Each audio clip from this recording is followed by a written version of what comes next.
আবারও ঈদের আগে ব্যবসায়ীদের লুটের উৎসব। বগুড়ার 15 টাকার পেঁপে ঢাকায় 90, ডিমের ডজন ঠেকেছে 150-তে। অস্থির মশলার বাজারও, আমদানি বেশি হলেও অজুহাত ডলার রেটে। প্রযুক্তি আসক্তি, মনোযোগে ঘাটতি, মাধ্যমিকে পিছিয়ে ছেলেরা, মত শিক্ষকদের। অংশগ্রহণ ও ফলাফলে সুফল দিচ্ছে মেয়েদের বাল্যবিবাহ রোধ ও উপবৃত্তি চালুর পদক্ষেপ। বরিশালে আরেক মিল্টন সমাদদারের আবির্ভাব। এতিম নিয়ে মাদ্রাসা করে আঙুল ফুলে কলা গাছ, শিশুদের দিয়ে করান ভিক্ষা। স্বজনদের অপেক্ষার পালা শেষ। জলদস্যু মুক্ত 23 নাবিক নিয়ে এমভি আবদুল্লাহ আজ ভিড়ছে কুতুবদিয়ায়। পণ্য খালাস করে দুদিন পর যাবে চট্টগ্রাম বন্দরে।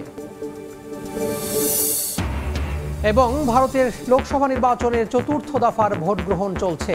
কেন্দ্রে ক্ষমতায় যাচ্ছে কারা, নির্ধারণ হবে আজ। রাহুল গান্ধীর বয়সের সমান আসন পাবে না কংগ্রেস, দাবি মোদির।